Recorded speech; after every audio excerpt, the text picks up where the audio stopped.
Welcome in, everybody. Thanks for watching and listening. Our guest today is Kearran Giovanni from Major Crimes, Walker, Independence. I mean, just so many fantastic shows, and life has not stopped. We were talking about Succession, if you watched the season finale with her publicist and her. It's just a fascinating show, but I digress. Kearran, thanks for your time, and it's a pleasure to meet you. Thanks for hanging out Oh, today. well, thank you for having me. Well, congratulations on all your success. I mean, you have quite a filmography, TVography under your belt. Major Crimes on TNT, The Rookie, The Resident, uh, Designated Survivor. I mean, so many different projects. Just the list goes on and on. I'm very curious. Do you have time to breathe? That's my sort of the question I want to ask, but where did this all start for you as an actor and storyteller? Like, when did you become interested in this world? So yes, I have time to breathe right now, actually. This is fun. I started doing musical theater. So I danced my whole life. I was a gymnast, and then started school for musical theater. I went to CCM, Okay. which is like a really small conservatory. We all moved to New York as like a class. There were 12 of us, and we hit the ground running. So that's kind of where my start, was. My acting teacher in college is still one of my favorite people, and just molded me from the beginning, and I have such respect for him, and gave me that passion for it. And I kind of thought I would do Broadway forever. TV is like a lot of people in Broadway go, oh God, wouldn't that be so great if I just got to do like a TV show. And the opportunity came to me for Major Crimes, and I had done a couple little things in New York, but yeah, Major Crimes was like the gift that still just keeps on giving. It was just the best like 7 years of my life. It was awesome. Yeah, that was such a fantastic show and so much fun. And the cast was just top notch, present company included. So I'm going through your filmography here, and I have to ask this because I see a credit, and this could be correct or incorrect. Whose line is it anyway? I remember seeing you on there. How did Yeah. you get that gig? Because that's not one that you see terribly often. We've had all of the main cast on the show except for Ryan Stiles, so I'm interested to know how you got to be a part of that. I'm guessing your theater background, your improv maybe lends itself to that. Yeah, it's that was just like a really fluke luck situation. So Whose Line happened to be filming right next door, same kind of studio lot as us for a short period of time. And I found out they were over there, and not knowing, Wayne knew who I was because of Broadway. And of course I knew who Wayne was. Right. And I was like, I asked my producer, I was like, can you like pitch me for this show just to go on and do like one, something? And they said yes. So I basically shot all day for Major Crimes. I changed clothes, and then I went over and shot like, I mean, it's still like hilarious that I actually made it on that show. But I don't know if you've seen them like do Love Style Supreme, but they are like mind blowing, the stuff that they Yeah. can do in seconds. So yeah, still friends with Wayne and the crew, and it was so much fun. Yeah, I think it's just so fascinating, everything that those people do. Now, I'm again just kind of looking at things here and sort of examining your career. You've had just so many different types of roles. You've been on Broadway, just Anything Goes, which is one of my favorite shows. Yeah, You play Chastity, which is just such a fun and iconic character. I'm so interested fun. to ask you, when you are looking at something, or maybe something's presented to you as an actor, like, what is important to you? What do you look for and go, okay, this is something that I want to lend my time to, because you're very busy. I really think it's project to project. It depends. Okay. There's certain things I look at, like when, I don't know if it's on there, but a show called American Soul came to me for BET. And I was first like, meh, and then I read it, and it was an opportunity to really be a caricature of something. I mean, she's a grounded character, but she literally is a, 1970s serial killer, it was like a Black Widow situation. And I don't get to do that very often. So for me, I was like, oh, this is going to be such a fun kind of throwback to Broadway, which really is more larger than life characters. And, every now and then, like now on Walker, I play a human with regular problems and regular relationship. And those are different and difficult in a different kind of way, because there's so much of yourself in those characters, but you also have to find their story within it. So I find them all challenging in different ways for different reasons, and use different skill sets for all of them.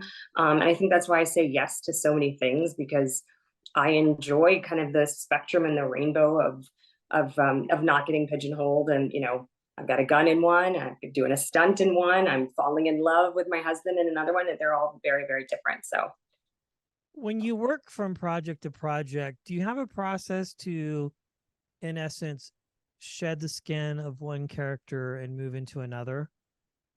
I think I do that more during the rehearsal process or the Okay. audition process before I kind of make that choice or choices going into it. And then depending on my scene partner and the pace of a show, pace of a show is really important. And I think if you happen to be going into a show that's already running, it's important to kind of watch that show, understand just how they get their beats and how their footing is, so that when you come in, you stand out in a good way and not in a bad way. And like Walker, my husband Kobe Bell, and I have such a like. I mean, we're fast. I mean, he and I basically we improv some. They let us, which is awesome. And we have what's written on the page, but our kind of timbre is what makes it work. I love that. So that leads me to my next question. When you say get brought into a show like Walker or another that's been running for a while, how do you feel just on a very human level? Somebody new, the new kid in school, as it's often referred to. What is your method or your mindset to just, obviously you want to do a great job, which I'm sure you do, but like you're starting to work with some of these people who perhaps have maybe been together for 4, 5, 6 seasons. Yeah, it is a thing. I mean, and it depends on the show. Sometimes you go in and especially like with Major Crimes on the other side, we were like so welcoming for our guest stars. They really made the show. They were the ones doing the heavy lifting. And so when I walk into a show, I try to make everyone comfortable. I know I'm the new person. I definitely take direction in a different way. They know kind of what they can get away with. And depending on how long I'm there, I mean, Walker, I'm really kind of part of the family.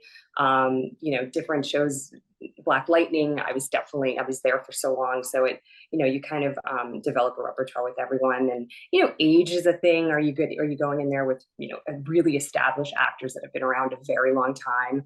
Or is everyone kind of younger than you, which I've had before, where I'm like the old lady that's done, the most of the TV. So it just depends on the show. I would say like the easiest person that I've ever like just started with day one was Michael Weatherly. Oh He's yeah, like he's a great the guy. oh my god, he's like the greatest guy, and he's just so easy. He makes everyone on set just feel so comfortable.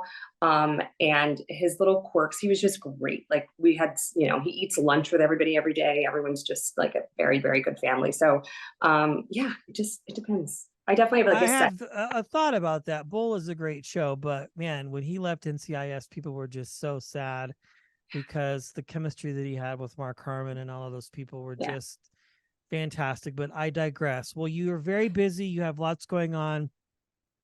When you aren't auditioning or on a series or a show, what keeps you occupied? I know you have a Lupus Foundation that you're very involved with, and I have a couple family members who have that. So I'm interested to know about that. If you could let our audience in on that, because I think that's just as important as anything else that we're talking about here this afternoon. Thank you. Thank you for bringing that up. And I'm sorry that your family is going through it. Yes, my mother had lupus for 33 years. When lupus was, nobody knew what it was, and it was just a Mm-hmm. handful of symptoms. And she unfortunately passed about 12 years ago. So I got really involved in it, especially in New York and doing the walks. And I just feel like we don't know enough about it. There's so Yeah. many different variations. And, of the disease. But I do think now we have so many celebrities, and unfortunately, that is something that money is money, and however you can get money for research will take it, right? So we do have a lot of celebrities now that are, unfortunately being diagnosed, but also speaking up and bringing awareness to this this disease. So hopefully it just becomes managing symptoms, and we start seeing people live long and full lives with lupus. So Yes, and we have a link for that. I think we'll put that in the show notes so people can check it out and get some good resources and educate themselves. Out of all the characters you've played, one last question. I always like to ask this because I'll preface it with this, that you get to play so many different types of people. Oftentimes actors find themselves connecting with the character, probably more on the positive than the negative, maybe some negative things, perhaps, maybe. But I think characters are so just diverse. It's not necessarily good or bad. It's just who they are as an individual. But is there a character that you've played throughout your career that you have connected with the most and also have learned the most about yourself and perhaps recognized some traits and go, man, I'm really like this person a lot. That's probably why I've connected with them so well and can play them so well, because we're similar in nature. Yeah. I guess I probably have to go back to Major Crimes. I was the rookie. I was also the rookie. I really didn't know what I was doing. And I kind of faked it until I made it. And so did Amy Sykes. When I first got there, they handed me schedules and there were people in trailers. And I was like, what is a dude? Like, oh, it's a day out of day. Like, I really had to start from the very beginning. Yes. Like, I had no idea what was happening. So much of Amy is also me just figuring it out every single day, being new to set, learning how to find camera, for 16 hours out of the day, learning your angles, memorizing that many lines. I see myself learning when I watch old episodes. I'm like, I didn't choose to do that. I just did it. It was like her and I, especially in the very beginning, were just playing me. So, and then, you get into it and you see that Amy kind of, she grows up and she grows into herself. And by the end, she's, just as capable as everybody else. But I definitely felt very connected to her. Yeah, that was such a great show and you did so well on it. Fantastic. It does bring another question to mind. Again, just doing so many different things. It's interesting. Obviously, the idea of making it is defined many different ways, but would you say that show in particular is really perhaps what solidified you and yourself mentally, like, hey, this is definitely what I'm meant to be doing? Because you've done a lot, but that was a big run for you on that show in particular. Yeah, it's not something that everyone gets ever, and so I don't take it for granted. I was really young, and it's something that definitely catapulted me and gave me other opportunities. And one of the things I always tried to do in between seasons was go and do something else, because I never wanted to end that show and then go, oh my God, I've never met anyone else. I've never done another character. So Designated Survivor was on my month and a half hiatus. I went to Canada and shot a couple episodes. Okay. So a lot of those things I tried to squeeze in so that I could, kind of get myself out there. And so that was, kind of my foray into other shows.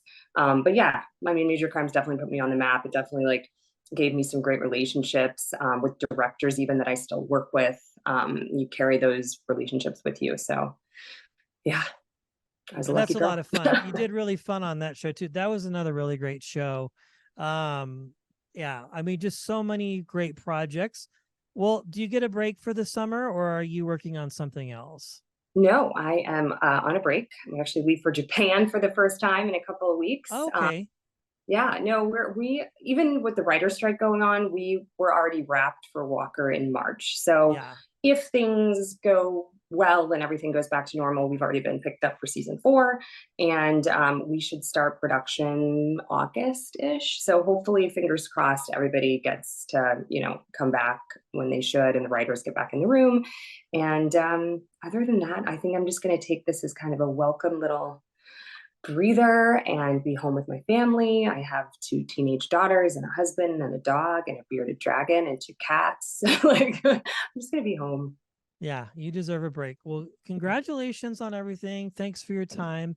And we will have to run it back again when Walker picks up and Yeah. continues on. We've had a few casts from that and also Walker Independence. So they're just all great shows. So congratulations on everything. I Thank really you. appreciate your time.